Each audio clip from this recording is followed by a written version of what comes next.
हरिः ओम्।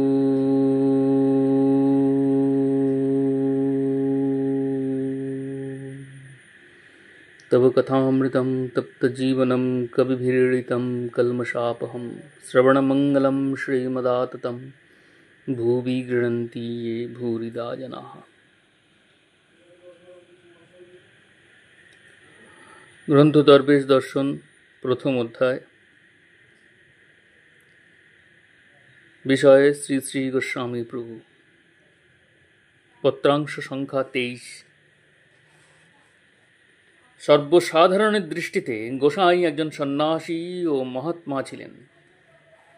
ইহাই গোসাইজির বাহ্যিক রূপ, কিন্তু যথার্থ অন্তরঙ্গের দৃষ্টিতে তিনি অন্যান্য সাধু মহাপুরুষের মতো নহেন। তিনি সদ্গুরু অবতার ছিলেন। এই জন্য তাঁহার সময়ের দুইজন শ্রেষ্ঠ মহাপুরুষ বারদীর ব্রহ্মচারী ও পরমহংসদেব কখনো কাহাকেও দীক্ষা দেন নাই। কেহ সদ্গুরু পাইবার আকাঙ্ক্ষা জানাইলে উহারা গোসাইয়ের কাছে পাঠাইয়া দিতেন, কারণ তাঁহারা গোসাই যে সদ্গুরু অবতার তাহা জানিতেন। সাধারণের দৃষ্টিতে গোসাইয়ের বামে স্ত্রীমূর্তি বিসদৃশ, কিন্তু তোমরা জানো গোসাই তোমাদের ত্রাণকারী সদ্গুরু। সদ্গুরুর ধ্যানে আছে বামাঙ্গ পীঠস্থিত দিব্য শক্তি, অর্থাৎ শিব পার্বতী মিলিত যে রূপ, তাহাই সদ্গুরুর রূপ। উরুর উপরে শক্তি বসিয়া আছেন, ইহাই সদ্গুরু। অথচ ইহা রাধাকৃষ্ণের মতো যুগল নহেন। যুগল মূর্তি হইলে উভয়কে সম উচ্চ আসনে একত্রে স্থাপন করিতে হয়, কিন্তু এ তাহা নহে। সদ্গুরু হইতে তাহার শক্তিকে একটু উচ্চে স্থান দিতে হইবে। এ শক্তির পৃথক কোনো সত্তা নাই। কেবল বামাঙ্গে শক্তি না থাকিলে ধ্যান মতো সদ্গুরু মূর্তি পূর্ণ হয় না বলিয়াই বামাঙ্গে উরুর উপর শক্তি। সাধু মহাত্মা বলিয়া বা কেবলমাত্র আমার গুরু বলিয়া আমি এ মূর্তি স্থাপন করিতে প্রস্তুত হই নাই। সদ্গুরু রূপে ভগবানের যত অবতার হইয়াছেন, সেই সব অবতারের সর্বশ্রেষ্ঠ অবতারকে বিশ্বনাথের রাজ্যে প্রতিষ্ঠিত করাই আমার উদ্দেশ্য। গোসাই সন্ন্যাসী, কিন্তু মহাপ্রভুর মতো স্ত্রী ত্যাগী সন্ন্যাসী নহেন। গোসাই গোলকপতি, কিন্তু রাধা কৃষ্ণের মতো যুগল রূপেও প্রকাশিত নহেন। গোসাই সদ্গুরু অবতার, তিনি সম্পূর্ণ একক, কিন্তু তাহার বামাঙ্গ পীঠস্থিত দিব্য শক্তি কালে কালে দেশের ভাগ্যবান জনেরা ক্রমশ ইহা টের পাইবে, তাহাকে চিনিবে। এই ভরসায় মূর্তি প্রতিষ্ঠা।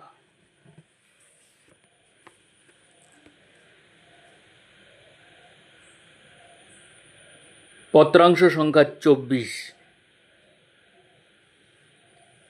গোসাই যেদিন দেহত্যাগ করিলেন, সেদিনটা তোমাদের এত ঘটা করিয়া মনে রাখিবার কি আবশ্যক আছে? গোসাই সদ্গুরু অবতার ছিলেন। পৃথিবীতে যত অবতার জন্মগ্রহণ করিয়াছেন, কাহারও তিরোভাব তিথি নাই। শ্রীরামচন্দ্র, শ্রীকৃষ্ণ, শ্রী গৌরাঙ্গ, নিত্যানন্দ, অদ্বৈত, কাহারও মৃত্যুতিথি প্রতিপালিত হয় না। বিশেষত সদ্গুরুর মৃত্যু হয় না। গুরুর মৃত্যুতিথি প্রতিপালন একেবারে শাস্ত্রবিধি বহির্ভূত। পুরীতে তাহার মরদেহ সমাধিস্থ আছেন বলিয়া ওই স্থানে ওই তিথিতে সম্মিলিত হইয়া তাহাকে ডাকা ও তাহার জন্য কাঁদাই এই সম্মেলনের উদ্দেশ্য।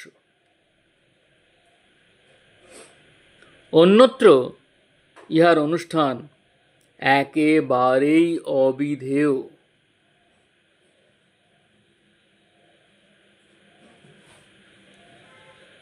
পত্রাংশ সংখ্যা 25।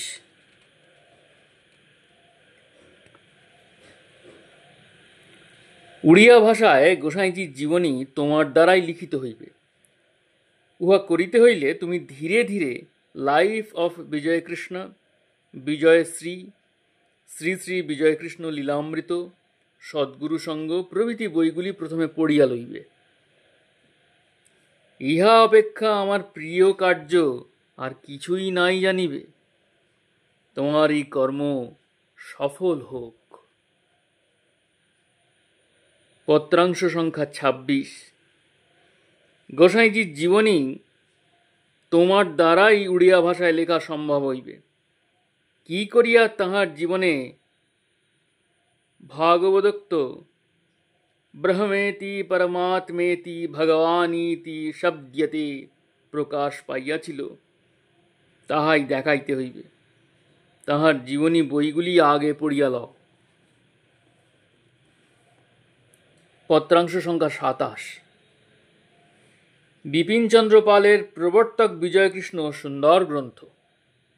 তুমি অসংকোচে সেই বইয়ের সাহায্য গ্রহণ করিতে পারো। ব্রহ্ম, আত্মা, ভগবান সম্বন্ধে তুমি মোটামুটি যে সিদ্ধান্ত লিখিয়াছ, উহা চৈতন্য চরিতামৃতের সিদ্ধান্ত মতে ঠিক লিখিয়াছ।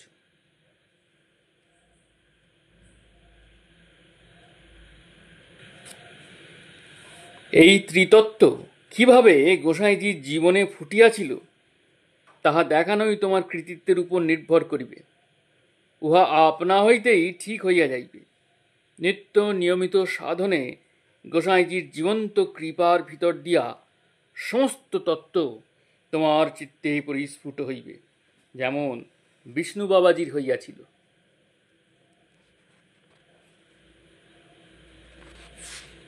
বিষ্ণু বাবাজির বিবরণ অন্য সময় বলিব। বিষ্ণু আমারই এক গুরুভ্রাতা ছিলেন, কিন্তু সামান্য একটা বাসনার বশে তাহার এই জন্ম হয়। তাই অতি সত্বর গোসাই তাহাকে ডাকিয়া লইলেন। বিষ্ণু গোস্বামী তত্ত্ব সামান্য কিছু প্রকাশ করিয়া যাইতে পারিয়াছে। গোসাইজির জীবন সম্বন্ধে যেসব গ্রন্থ পড়িয়াছ উহা যথেষ্ট। পত্রাংশ সংখ্যা 28। গোসাইজির জীবন সম্বন্ধে যেসব গ্রন্থ পড়িয়াছ উহা যথেষ্ট। হরিদাস বাবুর সদ্গুরু সাধন তত্ত্ব বই পড়িও না। উহা স্থানে স্থানে বৈষ্ণব ধর্মের নিন্দায় পরিপূর্ণ, পড়িলে ক্লেশ পাইবে। অথচ বইখানি অন্য দিক দিয়া উৎকৃষ্ট হইয়াছে। বঙ্কুবিহারী করের লিখিত বইতে গোসাইজির ব্রাহ্ম সমাজের জীবনী সুন্দর চিত্রিত হইয়াছে। আমি তোমাকে বলিতেছি, তুমি অবিলম্বে উড়িয়া ভাষায় গোসাইজির জীবনচরিত্র লিখিতে আরম্ভ করো।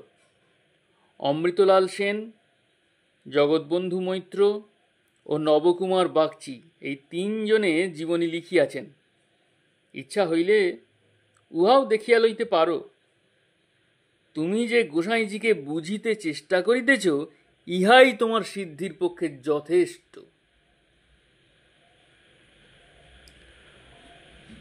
পত্রাংশ সংখ্যা 29। শ্রী চৈতন্য ভাগবতে আর 2 জন্ম বলিয়া যাহা লেখা আছে, ওই শ্লোক কোট করিয়া তৎকালে অনেক অবতারের আবির্ভাব হইয়াছিল। তাহারই প্রতিবাদস্বরূপ গোসাই ওই কথা বলিয়াছেন। তিনি অযোগ্য পাত্রের নিকট নিজেকে ঢাকিতে যাওয়ার চেষ্টা সর্বদাই করিতেন। একটা দৃষ্টান্ত দিতেছি। মহাভারতে ভীষ্ম যে বিখ্যাত স্তবটি করিয়াছিলেন, উহার একটা শ্লোক এই: জটিনে দণ্ডীনে নিত্যং লম্বোদর শরীরণে কমণ্ডলু নিসঙ্গায় তস্मै ব্রহ্মাত্মনে নমঃ। এই শ্লোকটি পাইয়া আমি গোসাইকে জিজ্ঞাসা করিয়াছিলাম, ভীষ্ম, ভগবানের এ কোন রূপের কথা উল্লেখ করিয়াছেন? গোসাই বলিলেন, সত্যযুগে রিভু নামে অবতার হইয়াছিল, এ তাহারই রূপের বর্ণনা। আমি জিজ্ঞাসা করিলাম, রিভু কেন আসিয়াছিলেন? ঠাকুর বলিলেন, তিনি সদ্গুরু ছিলেন। দত্তাত্রেয়ও সদ্গুরু ছিলেন, তাহারও এই রূপ ছিল। যুগে যুগে যত সদ্গুরু অবতীর্ণ হন, তাহাদের সকলেরই এই মূর্তি। পত্রাংশ সংখ্যা 30। গোসাইজির আগমন সম্বন্ধে তুমি যে অন্তরঙ্গ বহিরঙ্গ ভাব লিখিয়াছ, উহা সবটা সঠিক নহে। এ সম্বন্ধে আমার একটা কবিতা আছে, তাহা এই সঙ্গে লিখিয়া পাঠাইলাম। বাংলা কবিতা হইলেও তুমি তাহা বেশ বুঝিবে। এই কবিতা পড়িয়া তোমার কি ভাব হয়, তাহা জানিবার জন্য উৎসুক রহিলাম। কর্ম ফের। গোপিনী মোহন ওহে বিনোদন রসিক নাগর রায়, মোর রাধা রানী কেমন না জানি ঠকিলে এ ভাবনায়। গোটা কবিতাটি দীর্ঘ। শ্রী অদ্বৈত অভিশাপ গ্রন্থের 21 ও 22 পৃষ্ঠায় প্রকাশিত। যে 3 বাঞ্ছা আস্বাদন করিবার জন্য মহাপ্রভুর অবতার, গোসাই সেই রস আস্বাদন করিবার জন্য জন্মেন নাই। মহাপ্রভু ওই রস মাত্র 4 জনকে দিয়াছিলেন। নিজের ভাবে নিজে এমনই মগ্ন ছিলেন যে অন্য কাহারও দিকে দৃষ্টি দিতে পারেন নাই। তাই ঘরে ঘরে এই রস বিতরণের জন্য গোসাইয়ের আগমন। পত্রাংশ সংখ্যা 31। আমার কবিতাটি সম্বন্ধে তুমি যাহা বুঝিয়াছ, উহাই ঠিক। 3টি বাঞ্ছা পূর্ণ করিবার জন্য নবদ্বীপের অবতার। আনুষঙ্গিক জীব উদ্ধারের কার্য তাহার প্রেরণায় নিত্যানন্দ ও অদ্বৈত প্রভু সম্পাদন করিয়াছিলেন।